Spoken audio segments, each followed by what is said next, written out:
Now we're at the point where we're going to be introduced to our luncheon speaker. But in having conversation with the luncheon speaker, she said, Dr. Parker, I want a young person to introduce me. And you're no longer eligible for that. And I said, yes, ma'am. So what I did under her voluntary directive, I found a very articulate undergraduate student at Florida Agricultural and Mechanical University. Jada Ramsey is a sophomore at Florida Agricultural and Mechanical University, and she has been studying your bio and reading information diligently for at least 2 days. And so at this moment, I'm going to give the mic to Jada Ramsey, and she is going to introduce our luncheon speaker. Jada. Thank you. Thank you.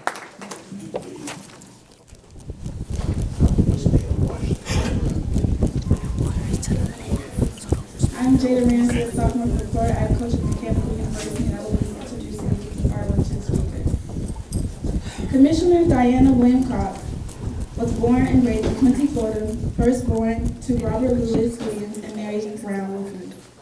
Dianne completed James AAHP High School with the honors in 1981 and enrolled in Florida A&M University, where she graduated with honors and a degree in data processing technology.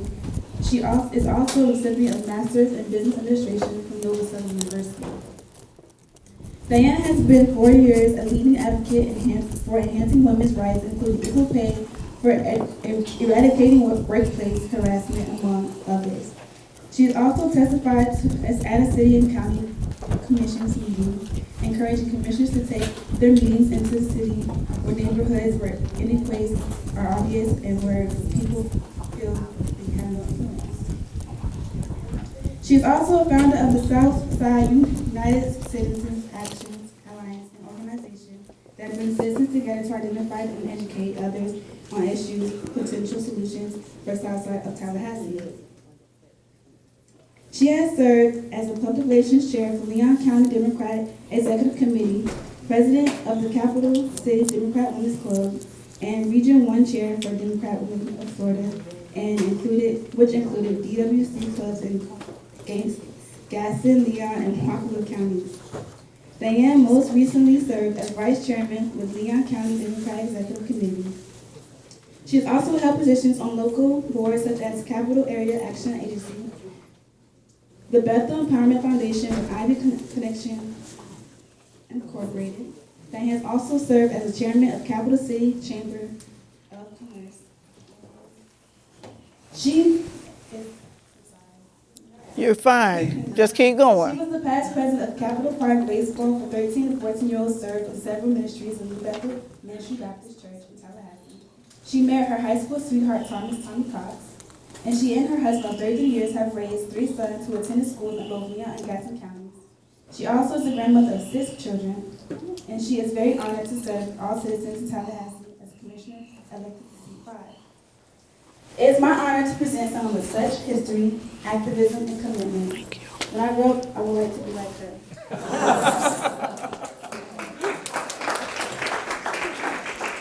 Thank you, Jada. Let's give Jada another round of applause. We do have to make sure that our young people are involved. I look around this room and I see those of us who have gray hair, no hair, or somebody else's hair. So we got to make sure we bring these young folks along, because we need them to run this race, because we're getting tired. We're not giving out, but we're getting tired. Thank you for this opportunity. I want to first of all give honor to God, my Father, Jesus, my Savior, and the Holy Spirit, who is my guide. To my husband, in my absence, I've been trying to get him on the phone to make sure his lunch arrived on time, and it must be real good because he's not answering. So in his absence, Brother Tommy Cox. And to this great organization who thought it not robbery to continue to observe this auspicious occasion. This is very, very important. And to My city colleagues I have with me today, our city manager, Reese Gold, please stand. That's our city manager. We have our deputy city manager right next to him, Cynthia Barber. We also have my colleague, Commissioner Richardson, who you heard from earlier. And if you work for the city, stand up. We have a number of people here. Communications, Star Metro. Now, Star Metro is very important. I'm going to talk about that in this message because look at who's standing up for Star Metro. All right, remember that. That's a homework assignment. And to all of my other co-laborers in this work. I see Gloria Anderson over there. She got that microphone. I love listening to Gloria. Gloria has so much history, so much history. And to many of you, she's trying to tell me something now. She's a retired City of Tallahassee employee. Were you at the retirees event recently? Okay, you got to make the next one. They had a good time. They gave out good prizes, too. This year's theme is for the 63rd observers of the Tallahassee Bus Boycott, honoring the past and embracing the future, has led me to put this message title together, From the Back to the Front of the Bus. From the back to the front of the bus. Attorney Dew, you sitting over there just as cool as you can be. Listen, this man right here, let me just tell you, that's living history right there. Now, you give Dr. Dew a big round of applause. Attorney Dew. He made great sacrifice and he's still at it. I get emails from him right now all the time. Let me know what's going on. We've come a long way, people. We've come a long way, but we have so much further to go. I don't know about you, but I gets, and I mean to say gets, tired, but we can't stop now. Langston Hughes challenged us in his poem, Mother to Son, to keep climbing and keep moving. You see, we have to keep coming from the back to the front. In God's word, he promised believers that we would be the head and not the tail. We would be the lender and not the borrower. Do we have any believers in this room today? Let the Redeemer of the Lord say so. I know we're not in church, but I believe we can go on and do this anyhow. Because if you don't help me, this is going to take a long time. I need some encouragement up here. So I know you just ate, and I know what you want to do, so help me out, or I'll get you there. I'll take you there. How about that? We have to believe, and that's what two young, beautiful FAMU students did on that Saturday, May 26, 1956. Now, no, I wasn't there. I was not an eyewitness. I wasn't even a twinkle in my daddy's eye. I didn't come along until later, a few years later. But it didn't matter. Miss Wilhelmina Jakes and Miss Carrie Patterson, they got sick and tired of being sick and tired. That citywide bus had whites only and colors only sections. And if the white section filled up and if the white people needed a seat, the colors had to yield their seat for the whites. And if the colored section was full, they had to stand up. So they got sick and tired of being sick and tired and having to follow that. So one day, they decided to pay their fare, and as the late Gerald Easley put it in the Democrat article, they plopped down in the whites only section and sat right next to one of our good white sisters. Now, I can't tell whether the sister had a problem with that, but the bus driver sure did. He had such a problem that he drove to a gas station. They didn't have cell phones in '56. He drove to a gas station and called the police, and they were promptly arrested.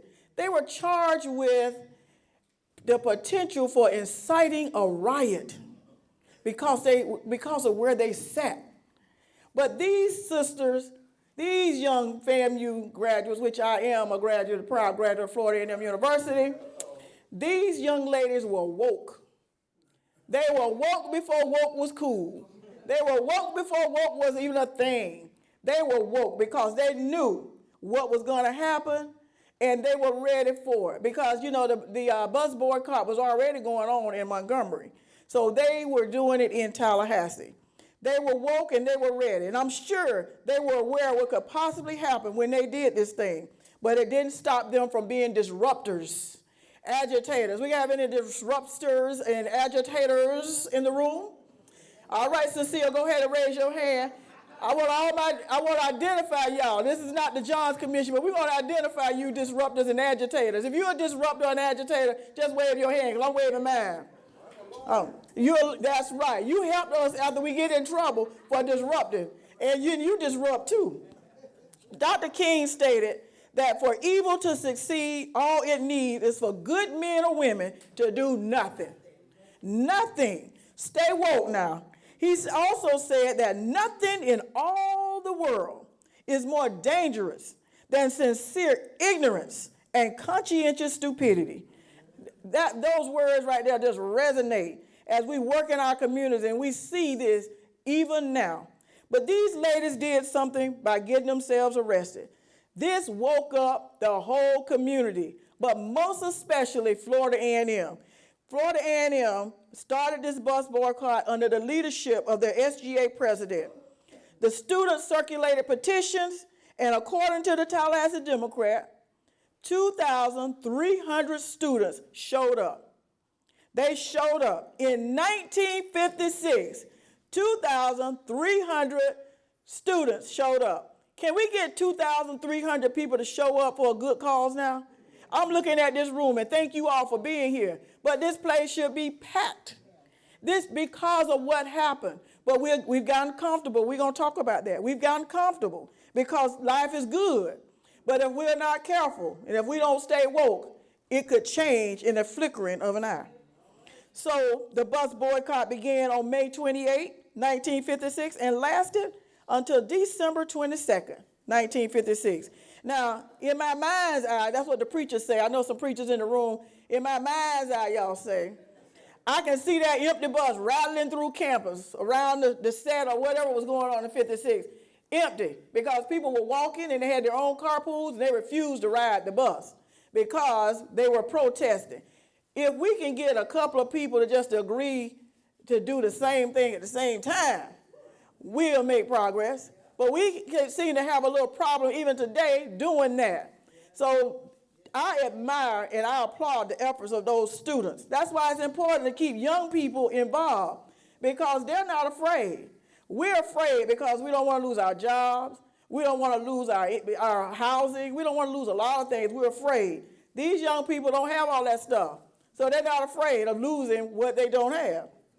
The late Gerald Inslee, I mentioned earlier, I'm going to tell you a little bit more. He wrote on this very day in the Tallahassee Democrat in 2016 that it seems impossible to believe blacks were not allowed to sit in the front of the bus. Those seats were reserved for white people. But in 1956, it was the law. And at that time, Tallahassee was a small, segregated city of about 38,000 people. Imagine that. Now we're close to 200,000 people just in the city limits. At that time, 1956, 38,000. Days after celebrating the Emancipation Proclamation, the bus boycott was started. Because y'all know the 20th of May was just a few days ago. And I will add that the participation there was also lackluster. We've got to do better to remember and to commemorate that we're standing on the shoulders of others. And I heard someone say in the discussion earlier that, I think it may have been Gloria, that there were 9,000 slaves in Tallahassee, 2,000 residents. You see the numbers? 9,000 slaves and 2,000 residents. You know, when there's more of a group than another group, there's only one thing that keeps that group from rebelling, and that's the fact that they don't know that they're free to do so. And so 9,000 slaves and 2,000 residents, that tells me that somebody wasn't woke. They were not woke. But I'm gonna leave that alone. So days after celebrating the bus boycott began, the main customers of the bus company were the students at Florida A&M and other blacks. So there was an economic piece to this. When they stopped riding the bus and getting into the pockets of the folks who were running the bus company, the city, then they begin to get the people downtown's attention.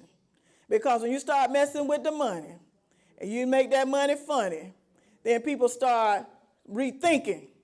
Now today, and we fast forward to today, Star Metro, the director of Star Metro is a black female. Now we've gone from blacks not riding the bus to having a black director. Stand up, Angela. This is our director of Star Metro. She running the doggone thing now. And her staff. Y'all stand too. You see this integrated staff? This is progress. This is progress. During that boycott, there were 26 arrests and 2 shutdowns of that bus company. Because of this economic impact, somebody got the message, and a law was passed. But not only did FAMU students do the boycott, where's Dr. Steele? Is he still here? Reverend C.K. Steele and the others, tell me, Gloria. The Intercivic Council was formed. And it became a city, not just a campus-wide, but a city-wide boycott.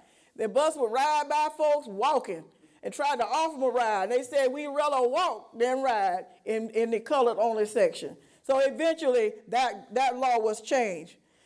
As I asked earlier, can we get 2,300 people, like back in 1956, to come together to make a good change in our community for freedom and for justice?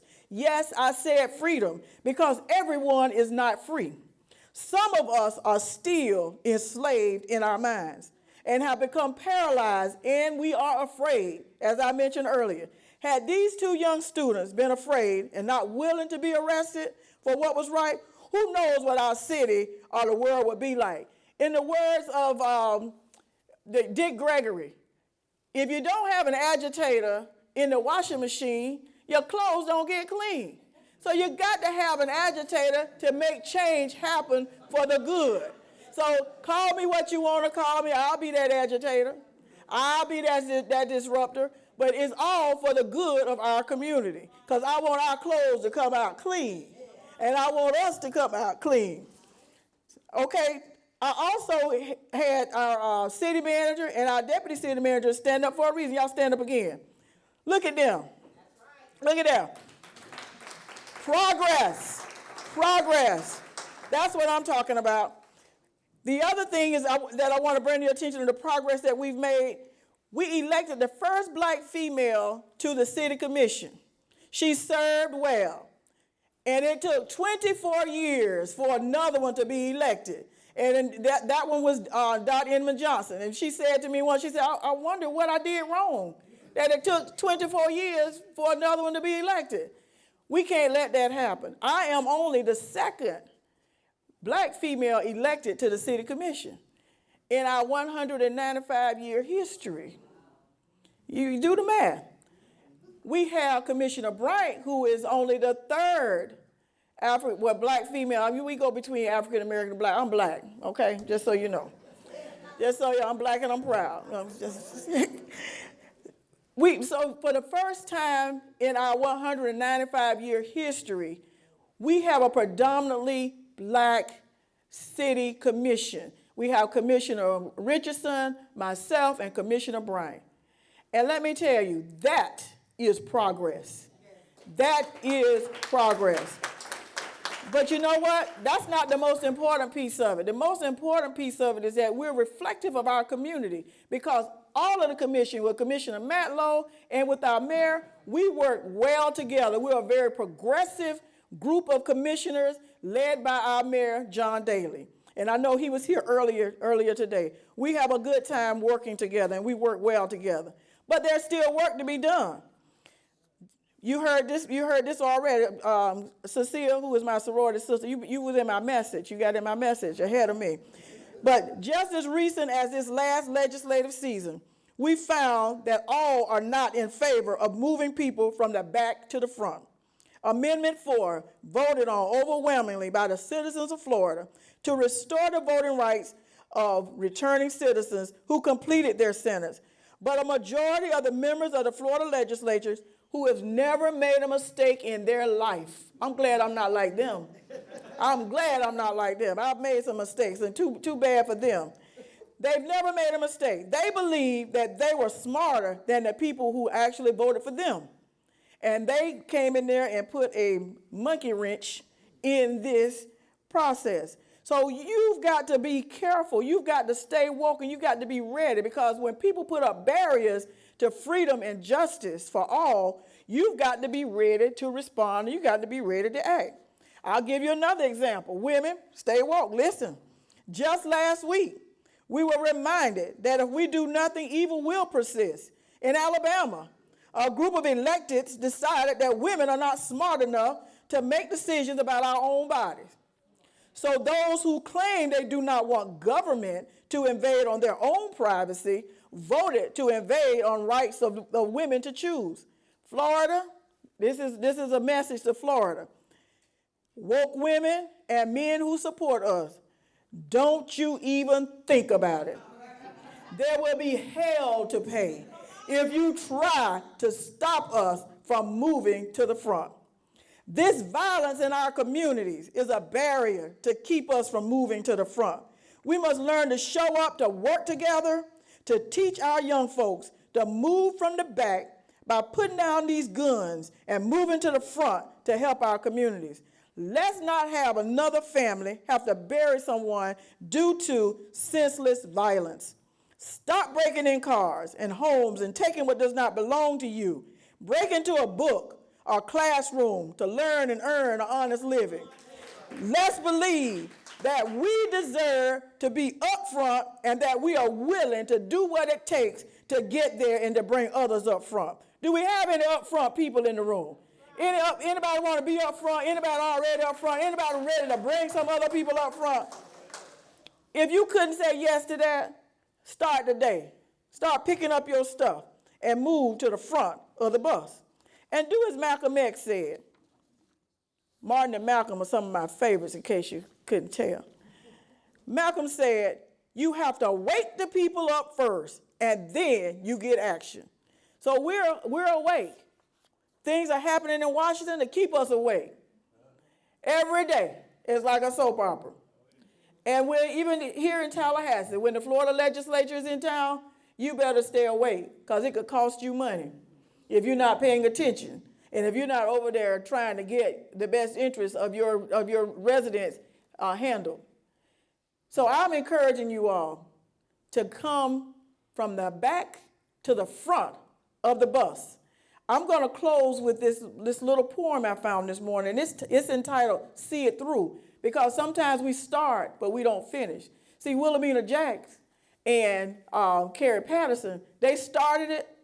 Some other people got on board. Their lives were threatened. The cross was burned. They had to be moved and protected. But they started it, and they finished it. They started it. They saw it through. This poem is written by Edgar Guest, and it says, when you're up against a trouble, meet it squarely, face to face. Lift up your chin and set your shoulders. Plant your feet and take a brace. When it's vain to try to dodge it, do the best that you can do. You may fail, but you may conquer. See it through. Black may be the clouds about you, and your future may seem grim, but don't let your nerve desert you. Keep yourself in fighting trim. If the worst is bound to happen, in spite of all that you can do, running from it will not save you. See it through. Even hope may seem futile when with troubles you're beset, but remember, you're facing just what other men have met. You may fail, but fall still fighting. Don't give up whatever you do. Eyes front, head high to the finish. See it through. Wake up, stay woke, stay engaged, stay involved, and see it through. Keep honoring the past and embracing the future, and make very sure that you come from the back to the front of the bus. God bless you.